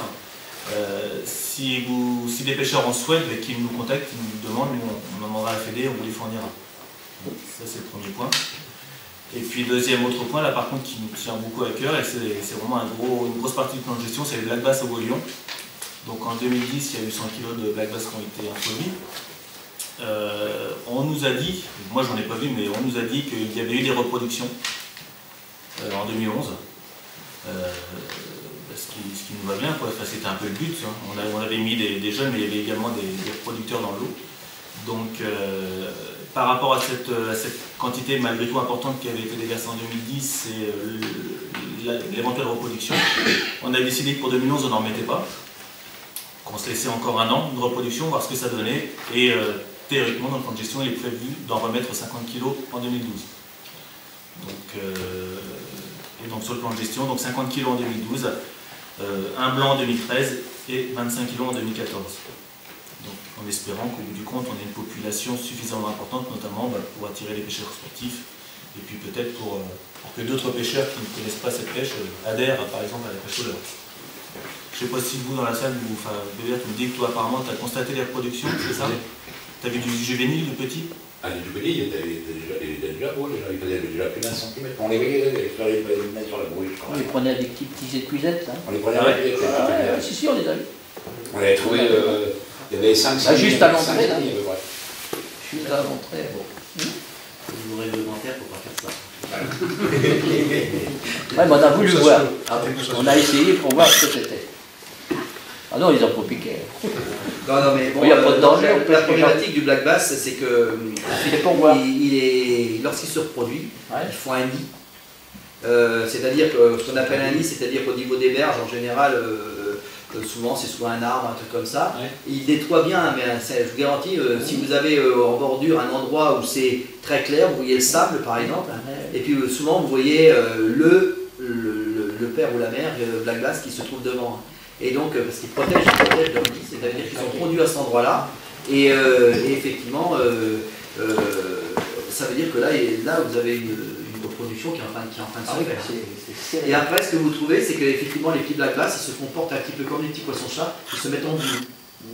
Et leur mère les protège, continue à les protéger, mais ils sont en boule.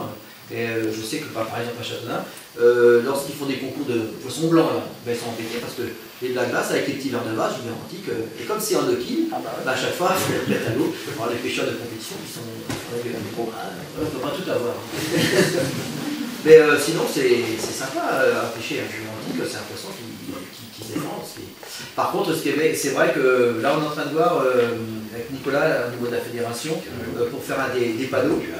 Et on est en train de se poser la question si au niveau de l'ouverture, justement pour protéger les nids, protéger la reproduction du black bass, on n'avait pas au niveau des golions en particulier, voire pour pouvoir soit reculer un peu l'ouverture du carnassier en particulier. Parce que le black bass, comme il protège son nid, vous y allez, vous mettez un peu n'importe quoi devant lui, il va l'attaquer. Il est agressif comme pas possible, et donc là, bon, gamins, tout ça, dire oh, beau poisson, paf, on promène n'importe quoi, et il va attaquer, c'est sûr. Et là, c'est regrettable parce que si jamais le poisson est blessé, bon, bah, c'est une reproduction qui a été foutue. Mais ça, c'est un des sites particuliers. Bon, bah, ça, c'est pour les pêcheurs de carnassiers. En fait, bon, je pense que bon, bah, c'est une... Alors bien sûr, bah, pour que ça fonctionne, il n'y a pas 50 solutions. C'est le no-kill, hein, c'est clair. Un no-kill à 100% sur le lac basse. Mais pour ceux qui nous ont fait... On a eu des retours comme quoi il y avait des personnes qui en ont emmené.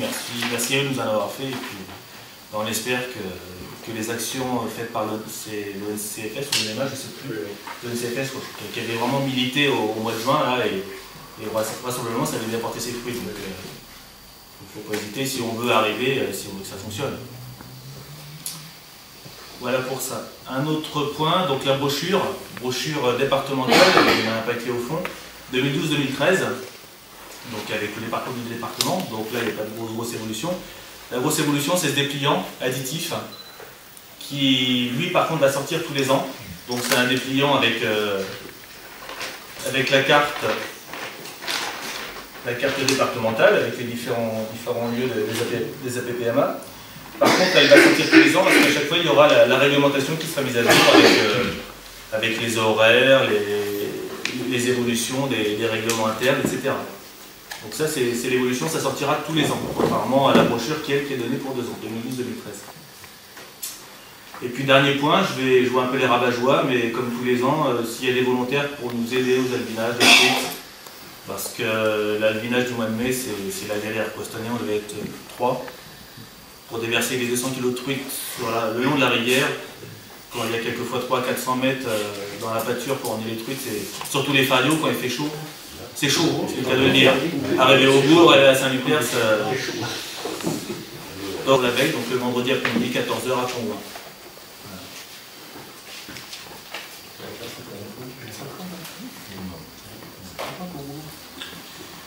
Voilà, par rapport à la commission de façon.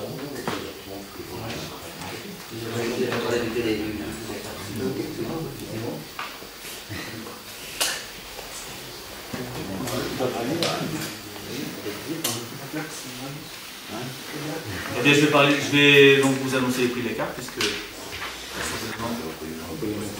Donc, en ce qui concerne les prix des cartes pour 2012, donc la carte interfédérale, donc avec l'EGO, incluant l'EGO, et donc qui permet la pêche dans, ça doit être 73 départements, je crois maintenant. Donc elle est restée à 85 €, comme l'an dernier. Ensuite, la carte majeure départementale, 70 €. La carte personne mineure, donc de 12 à 18 ans, c'est 15 €. Carte découverte, moins de 12 ans, 5 €. Carte journalière, 10 €. Carte vacances, donc valable 7 jours consécutifs, 30 €. Carte femme, 30 €. Et donc pour ceux qui souhaitent acheter le timbre EGO en complément de la carte personne majeure, donc acheter après avoir acheté la carte majeure, c'est toujours 25 € également. Vous l'avez payé plusieurs fois, le cours c'était marqué. Vous l'avez payé en 3 fois, le cours c'était marqué pour 5 €. C'est 5 €. C'est 5 €.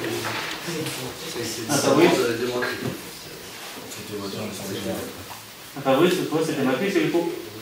Vous pouvez payer en 3 fois. Ouais, mais ça, bah là encore, c'est la Fédération nationale qui fait ça. Il faut acheter plus de 85 € de cartes cette année, justement, dans le cadre de l'acquisition de plusieurs cartes. Lorsque vous avez des familles, par exemple, qui achètent plusieurs cartes, pour minimiser justement l'impact au niveau budget, il y a eux, ils travaillent avec un organisme bancaire qui est la Caisse d'épargne. Il y a une possibilité donc, de payer en plusieurs fois. Et ça, c'est des ventes donc, effectivement par Internet, et c'est la Fédération nationale qui fait ça. Voilà. Tu as des questions diverses? Moi, je vais essayer d'épurer les questions diverses. Et bien les questions diverses alors. Bon, je ne suis peut-être pas le seul à poser des questions. Bonjour messieurs, monsieur du bureau.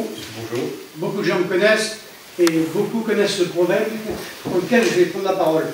Voilà, je suis le propriétaire de ce qui reste d'un plan d'eau sur le bord de la 23, l'ancienne base de loisirs.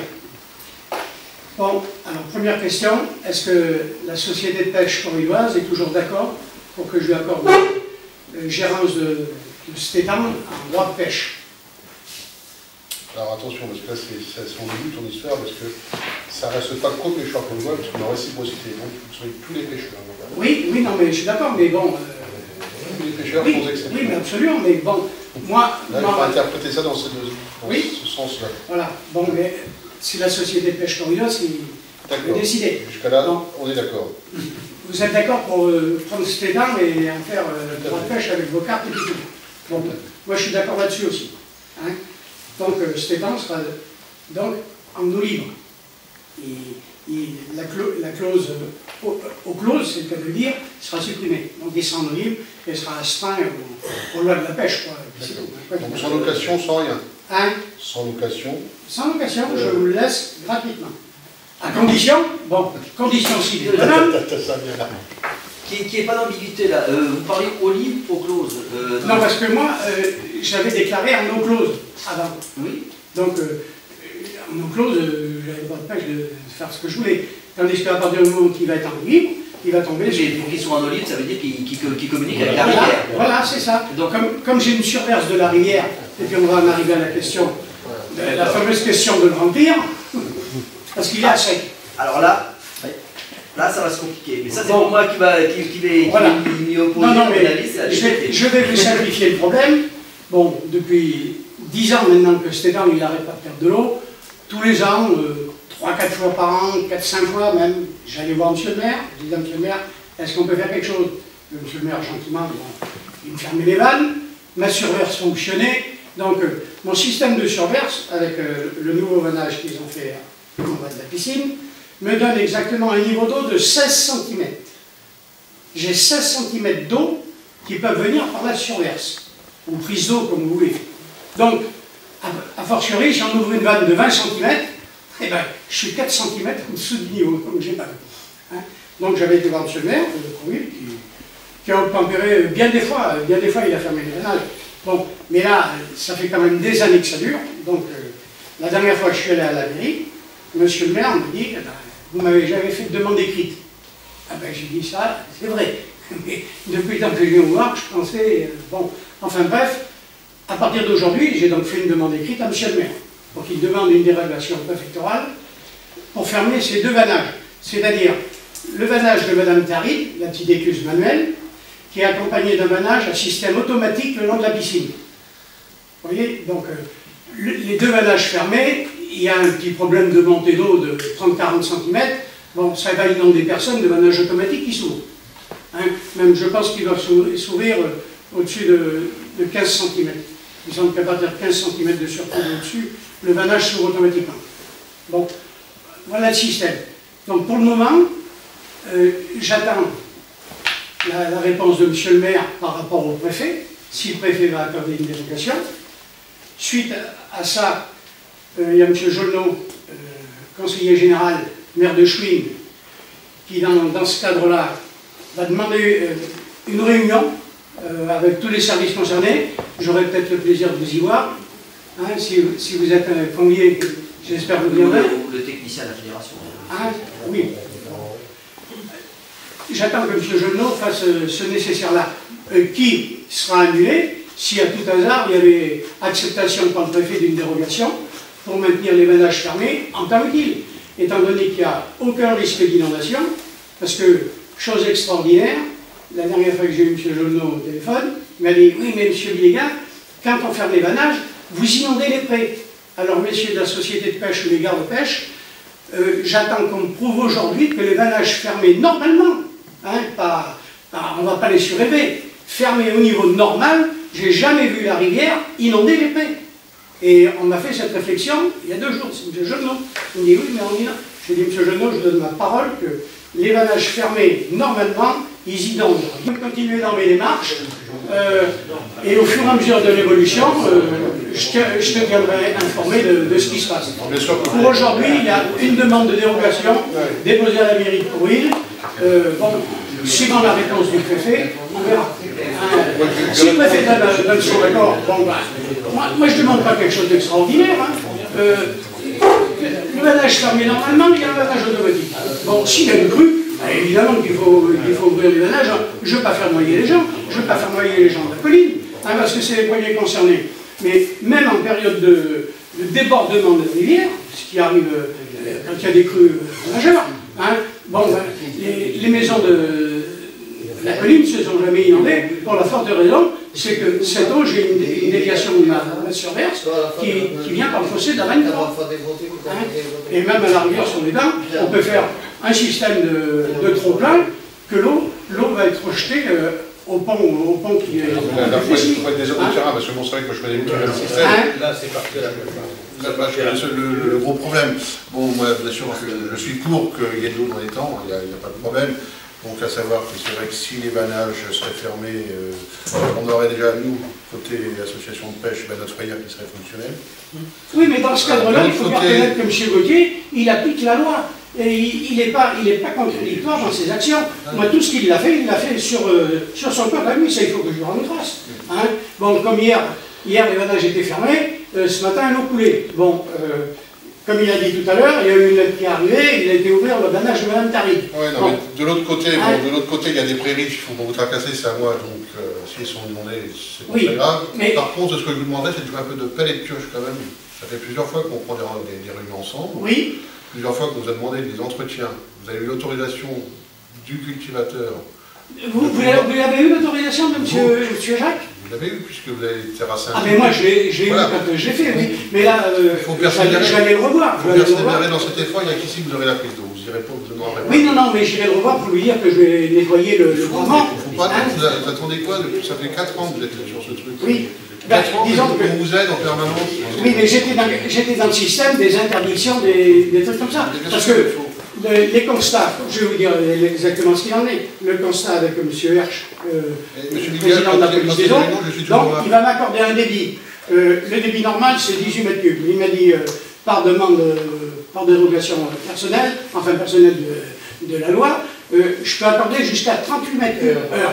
18 mètres cubes heure, de manière, ça ne servait à rien vu la surface. Non, 18 mètres cubes heure, ça va. Mais 38 mètres cubes, bon, comptons 40 mètres cubes, grosso modo, sur 24 heures. Sur 24 heures, ça me fait mon niveau de perte et d'évaporation des temps. Ça a été calculé?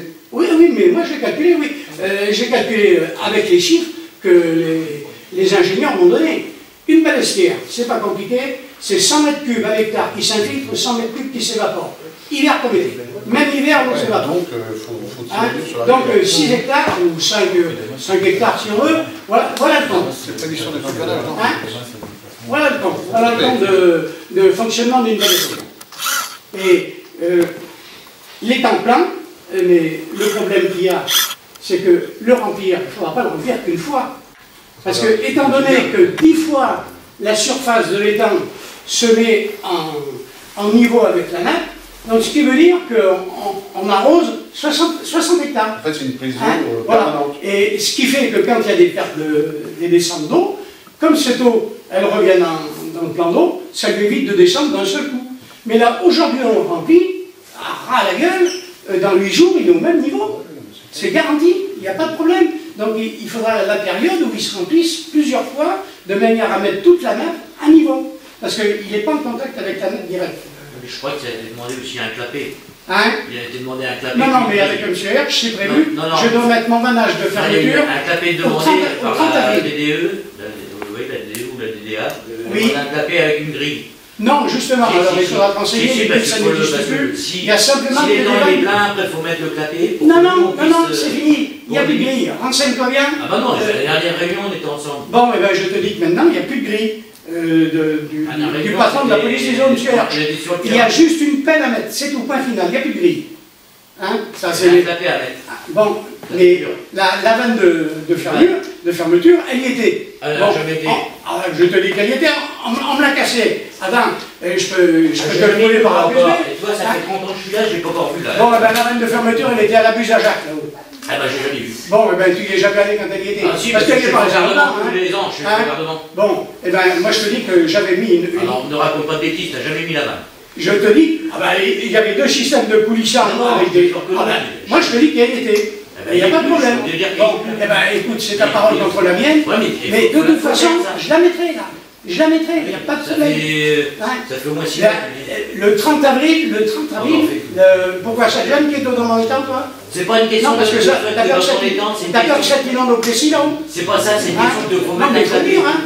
Bon, ma vanne, je la mettrai, de toute façon, c'est pas toi qui m'en donnera l'ordre ni l'autorisation. Tu sais, au Plessis, on t'avait demandé, on avait le drainage qu'on voulait déverser. Oui, bah, vous vouliez verser les drainages, vous vouliez... Non, attends, alors, tu veux que je dise, là?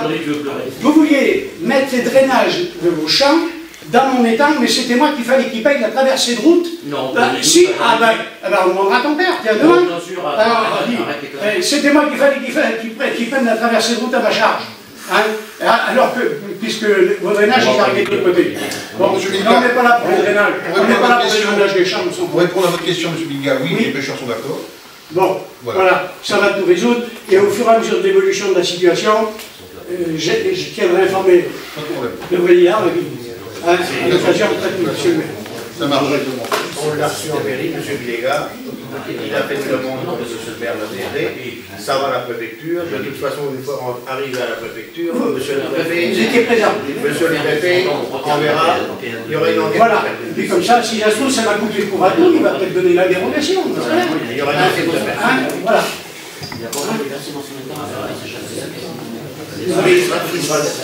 Est-ce qu'il y a d'autres questions, messieurs? Oui. Messieurs, est-ce qu'il y a d'autres questions? Mais je vais laisser la parole à Jean-Claude. Heureux d'être parmi les pêcheurs. Vous savez que je suis proche de la nature. Je suis chasseur. Il m'arrive de temps en temps d'aller à la pêche. Cette année, j'ai pris 3 petits garçons. Je vous ai pas oublié les étangs de la rivière. J'ai trouvé cette réunion très intéressante, M. le Président, et merci à M. le Président de la Fédération des pêcheurs d'être parmi nous ce soir. Il y a peu d'associations de pêche. Vous ne pouvez pas être partout. J'en fais pas mal. Vous en faites pas mal. J'ai vu sur le journal de la communauté à Nogent. J'ai que la société de la Nogentelle se portait bien. Alors on a du mal à comprendre. Il y a des pêcheurs à Nogent, il y en a moins à Courville. Est-ce que c'est la conjoncture? Disons qu'il y a des...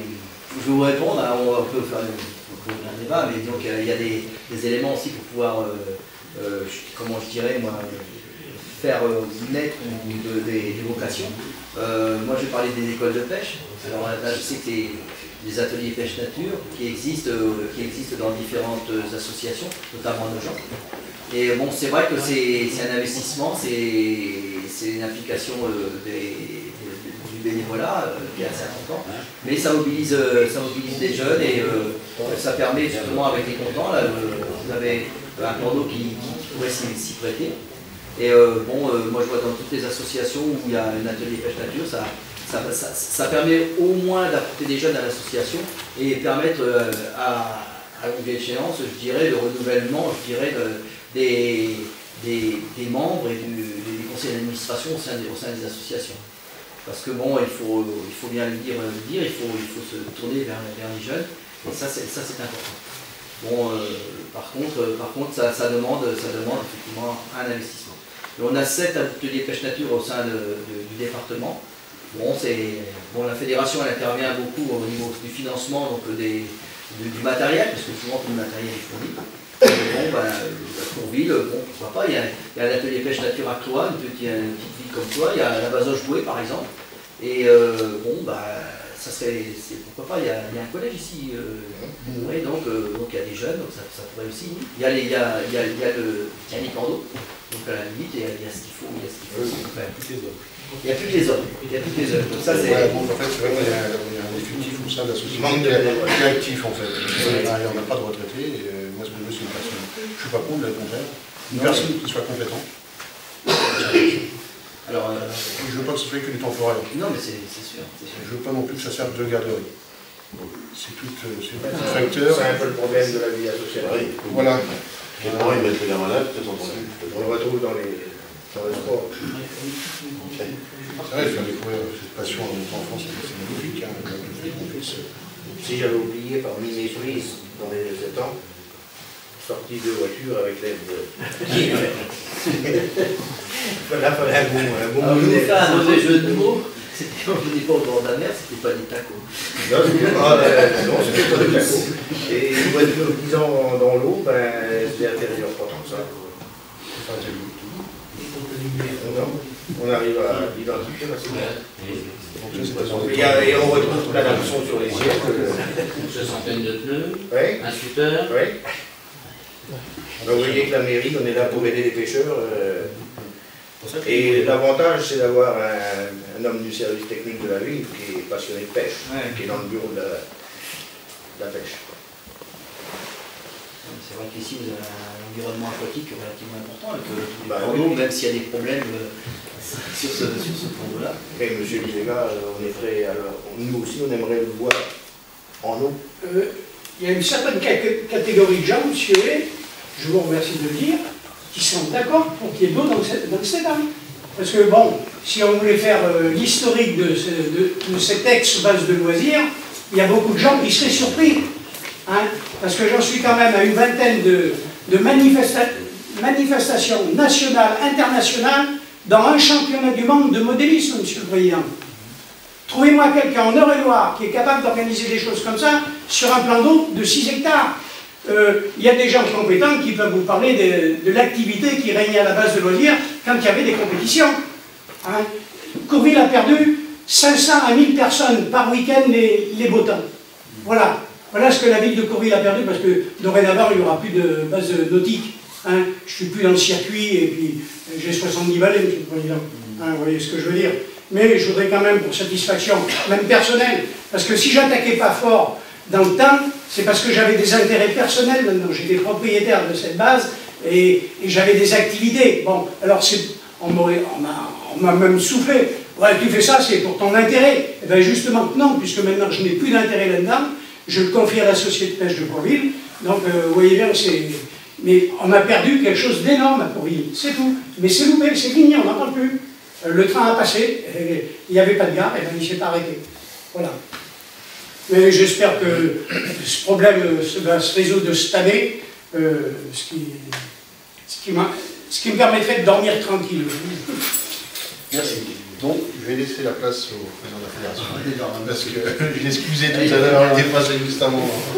Il a tellement causé, c'est que j'avais eu des questions. Oui, c'est pour ça. Je vais pas souvent. Globalement, on a déjà bossé pas mal de choses. Donc, on a eu les grands points actuellement, donc qui ont été effectivement la vente de cartes par Internet. On a eu un débat qui est important. Moi, ce que je voudrais dire, c'est au niveau donc, du plan de gestion. Donc, un des points que l'on a mis dans le cadre de la fiche numéro 3, c'est effectivement la remise en valeur de l'élément du montant. Et là, donc, il faut absolument qu'on trouve une solution, effectivement, pour l'eau, c'est pas un problème, je pense que ça va être vite fait, mais le problème des évacuations, parce que les sanitaires, il faut absolument qu'on remette ça en état. De façon... non mais bon, la fédération est partie prenante puisqu'on finance donc ça et donc ce qui se fait, donc ça, dès que ça s'est fait, dans le plan ce serait de voir ce qu'il est possible de faire, de chiffrer et puis que l'on essaie d'avancer dans ce domaine parce que au niveau sanitaire, il ne faut pas chercher, il faut tout mettre par terre en fait. On a les murs période hivernale comme ça, les cloisons ne seront plus du tout solidaires après les murs existants. Ouais. Donc on couche tout, enfin, pas l'ossature, tout l'intérieur. On a des douches qui servent strictement à rien, qui sont fermées en permanence, donc on mieux faire plutôt un local sanitaire hommes et femmes. Et c'est tout, moi, ça va coûter une fortune. Donc ça c'est à Courville pour nous, pour poursuivre nos activités, il faut absolument qu'on remette ça, parce que bon, en plus c'est quand même un site qui reçoit du public, et si on y va de notre responsabilité quelque part. Donc ça c'est un point. Ce que je voulais dire aussi, donc, ce qu'il y a aussi au niveau de la presse, c'est au niveau donc, de la convention qui avait été signée avec un organisme bancaire. Vous avez pu voir au niveau de la presse, notamment un reportage dans un journal qui était complètement à côté de la plaque. Et donc c'est un petit peu regrettable. Il faut savoir qu'il n'y a pas d'avantage au niveau de la carte de pêche, c'est simplement l'organisme bancaire qui lui a voulu donc dans le cadre effectivement de certains avantages au monde associatif permet d'avoir quelques avantages, je dirais, mais il faut c'est soumis à comment dire, à l'acceptation de leurs produits. Donc c'est quand même quelque chose qui est un peu commercial de leur côté. Nous là-dessus, enfin, c'est quand même gagnant-gagnant au niveau du pêcheur. Mais bon, voilà. Donc je corrige un petit peu ce qui avait été mis dans la presse. Donc il y a eu un démenti. Donc là-dessus, au moins j'espère que c'est clair pour tout le monde. Parce que dans un premier temps, je vous garantis que ça a fait quelques vagues. Voilà donc ce que je voulais dire. Sinon, je pense que je reviens quand même sur les sites, mais au niveau des golions, là où on développe le black bass, vous avez des petits plans d'eau qui pourraient éventuellement servir de carpodrome ou des choses comme ça. Ça vous a jamais traversé l'idée, non? Vous gérez des petits plans d'eau, ça? Oui, on a des plans de la commune. Ouais. Alors, je ne sais pas, parce que je dis ça parce qu'on essaie justement de développer différents types d'activités et pour revenir sur les sites spécifiques. Et je vois par exemple dans le cas de carpodrome, on a un carpodrome du côté de Douy, on en a un à Chartres. Et c'est vrai que du côté ouest du département, il n'y en a pas. Donc, alors qu'est-ce que le carpodrome? Je ne sais pas si vous savez ce que c'est. À Saint-Georges? Il y en a un carpodrome à Saint-Georges?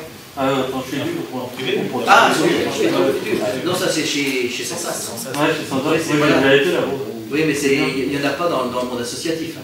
Donc moi c'est une idée que je lance comme ça, bon, à réfléchir, parce que on cherche justement, même au niveau du plan d'eau, du côté de Brozol, par là, il n'y a pas suffisamment de plan d'eau. Et donc, moi j'avais vu ça donc, en regardant sur des cartes au niveau de carpodrome. Bon, c'est un petit plan d'eau en général qui est très richement pourvu, je dirais, de carpes.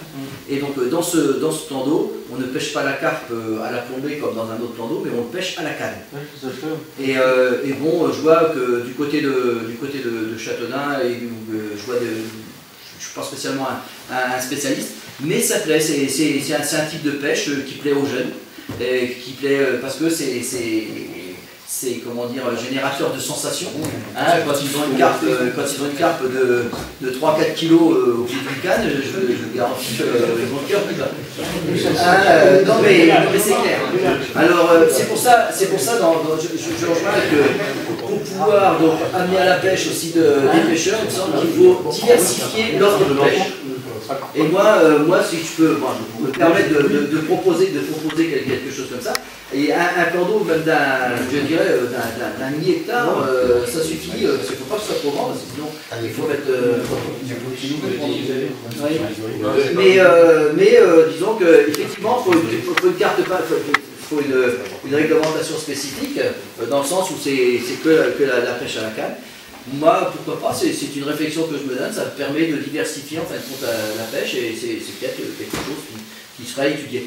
Le conseil d'administration est là pour ça, donc vous allez y réfléchir. Voilà, donc ceci dit, bon, vous pouvez toujours compter sur la fédération pour pouvoir vous soutenir dans tous vos efforts. On est là, au niveau de la garderie, on est là pour pouvoir donc encore faire des formations. Il y avait des formations qui étaient prévues aujourd'hui. Je voudrais revenir sur le problème que vous avez eu, notamment dans les cartes de pêche là, et l'incendie. Alors là-dessus, donc, il faut savoir qu'il y a quand même des assurances qui veulent fonctionner, on va en discuter tout à l'heure, mais il va falloir que, donc, je pense que tout le nécessaire a été fait. Donc ça ne va pas être une perte sèche au niveau de la PPMA, mais il y a quand même une franchise de 400 € quand même. Donc il faut qu'on essaie de régler ça, monsieur. C'est fait. C'est quelque chose... c'est fait, hein, il y a quelques points encore à voir, évidemment, des renseignements, on verra ça. Mais bon, c'est vrai que, heureusement que l'on est assuré dans ce domaine. Voilà. C'est étonnant. Hein. C'est étonnant que l'on soit obligé de payer des choses qui ont... La dernière fois, elles avaient été volées, donc elles pouvaient être revendues. Là, elles ont brûlé. Pour eux, c'est comme si elles étaient...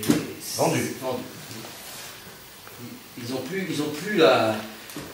comment dire, quand les cartes, quand les taxes, les CPMA, les cartes de pêche ne sont pas vendues, on les retourne à la fédération et nous donc on les retourne donc, à la fédération nationale.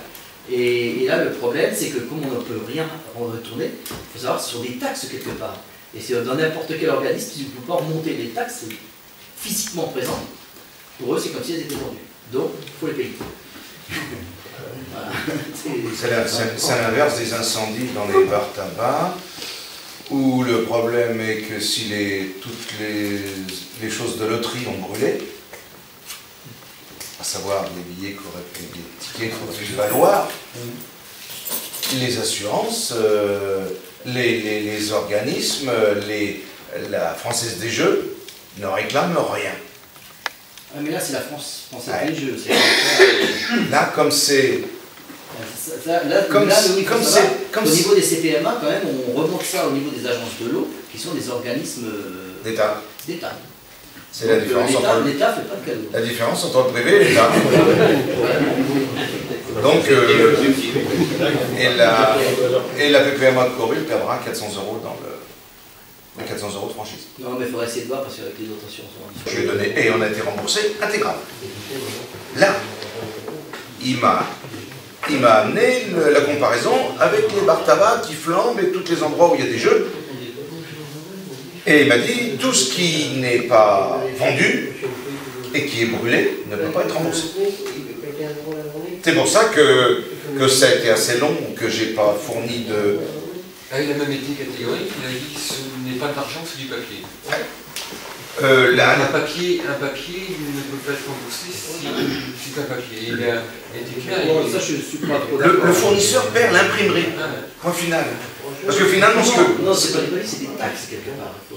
Oui, mais à l'origine, puisque c'est pas vendu... Ah ouais, non, mais là... Non, mais puisque c'est... On va discuter, on va pas avoir le débat dans le... Parce que puisque c'est pas vendu... Et là...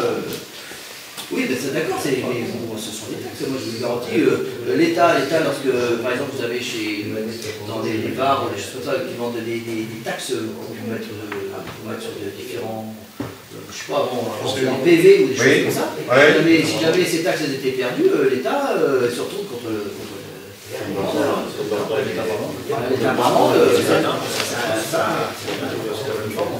c'est la nuance entre le privé et le public. Tout à fait. Ah oui, d'accord.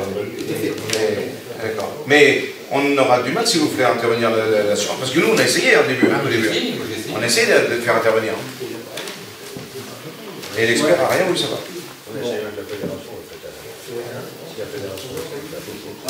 Nous, on va essayer, parce que nous, au niveau de la FNTS, il faut essayer de faire. Au moins, il faudrait récupérer les 400 € en fait, de franchise, de façon à ce que pour nous, ce soit transparent. Moi, la façon dont je voudrais essayer d'organiser ça, c'était que la FNTF rembourse en fin de compte, l'assurance de la FNTF reprenne effectivement les taxes qui ont coûté, mais que les 400 € de franchise, si l'autre assurance, il faudrait qu'il y ait un accord avec l'autre assurance prenne les 400 € de franchise. De façon à ce que pour vous, ça compte. C'est sûr. On va essayer, il faut pas en partir d'un coup. Pas facile à avaler. Hein. Ouais. Bon, enfin bon, donc moi ce que je sais qu'au niveau de la fédération, nous sommes toujours là derrière vous, même s'il y a des moments difficiles, donc effectivement il faut essayer de repartir avec des jeunes. On va essayer de mettre en place, donc, au niveau des comptants, de refaire donc, un site qui soit intéressant pour le public, qui soit intéressant pour toutes les animations.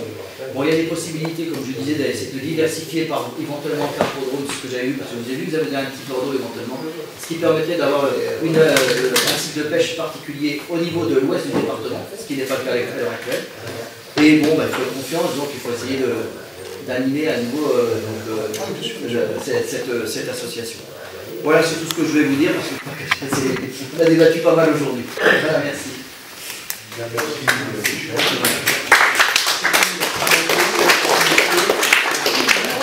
On va passer au coup d'amitié. Il y a notre traditionnelle galette des rois.